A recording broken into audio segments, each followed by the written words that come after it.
Alors bonjour à tout le monde, je m'appelle le Kamit Serge Bonza. Je me permets de faire cette vidéo suite à une question qui m'a été posée par un de nos frères concernant l'identité culturelle des Africains. La question qui m'a été posée est la suivante. Est-ce que c'est nécessaire que les Africains puissent connaître leur histoire? Qu'est-ce que l'histoire peut apporter aux Africains? Si on sait aujourd'hui dans quel état l'Afrique se trouve, est-ce que nous n'avons pas besoin plutôt de chercher comment nous devons faire pour nous en sortir au lieu de s'enliser dans l'histoire et de chercher à glorifier l'identité culturelle de l'homme noir? Alors la réponse à la question, elle est très simple. Euh, Aucun peuple dans l'histoire de l'humanité, aucun peuple actuel n'a pu se, comment dirais-je, s'affirmer si elle n'est pas au contrôle total de toutes ses capacités intellectuelles. Les capacités intellectuelles d'une personne ou d'un peuple fait partie au fait d'un ensemble.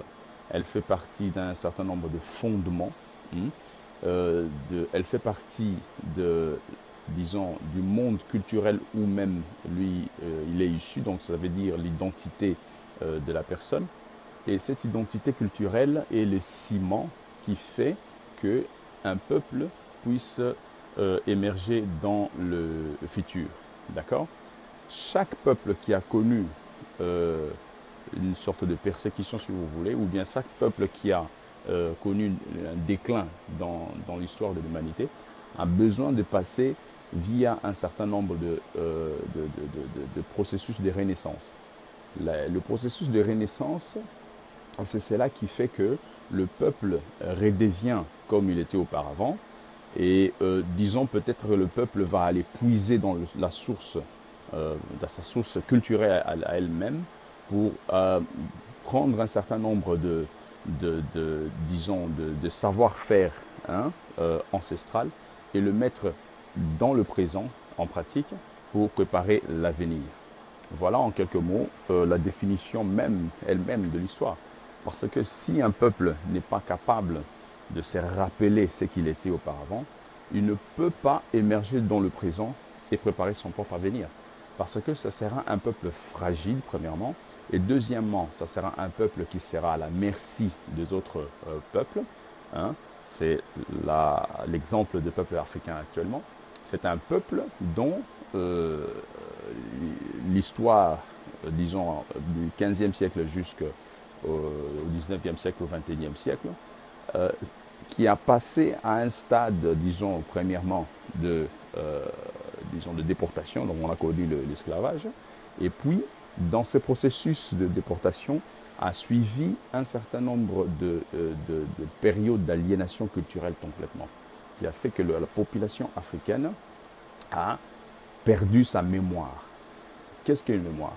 La mémoire est là pour, hein, permet à se rappeler d'un certain nombre de faits, de se rappeler qui, par exemple, on était auparavant.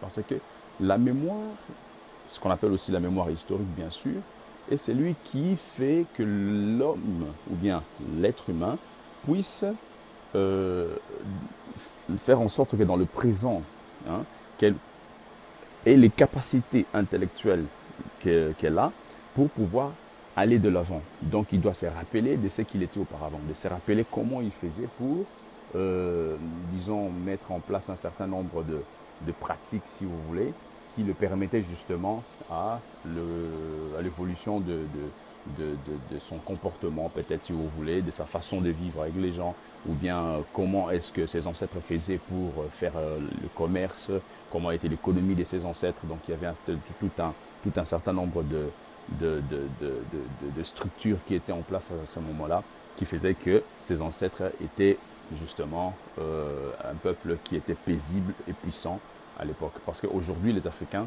n'arrivent plus à savoir comment est-ce que les ancêtres faisaient auparavant pour être aussi puissants comme ils étaient.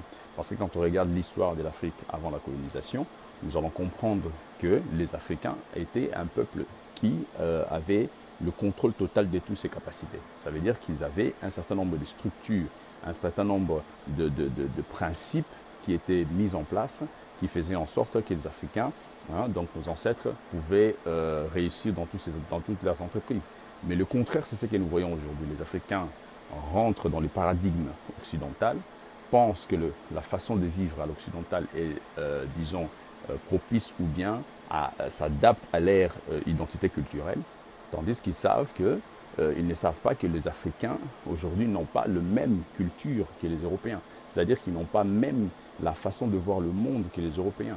Ce qui est tout à fait normal parce qu'un peuple ne peut pas avoir la même façon de voir les choses ou bien de voir l'évolution ou bien de concevoir le développement comme notre peuple. Les Chinois, ils ont leur façon de concevoir le développement et les Européens aussi ont leur façon de concevoir les Européens. Donc les Africains doivent aussi avoir leur propre façon de concevoir ce qu'on appelle justement le développement. Donc le développement doit être un développement basé sur le paradigme africain et non le paradigme occidental. C'est-à-dire que les Occidentaux ne peuvent pas voir le développement comme les Africains le voient ou bien les Asiatiques le voient. Donc voilà un peu pour répondre à la question à celui qui m'a posé cette question sur le net. Je réponds aussi à dire que la nécessité de la connaissance historique est celle qui permet à un peuple de mettre en pratique les savoir-faire ancestral dans le présent et émerger dans le futur. Donc c'est comme si vous voulez bâtir une maison sans fondement. La maison, vous allez la bâtir, il n'y a pas de problème, mais à un certain moment, la maison va s'effondrer parce qu'elle n'a pas de fondement. Donc dans ces fondements-là, il y a plusieurs aspects. Nous avons le fondement spirituel, le fondement économique, le fondement, disons, culturel et identitaire. Donc c'est ça que l'Africain a perdu. Et pour connaître ces fondements, il faut justement entrer dans l'histoire pour aller puiser justement ces savoirs et de les mettre en pratique dans le présent et enfin d'évoluer dans le futur. Je vous remercie pour cette petite partie de vidéo et je vous souhaite encore une très bonne journée. Les Kamites.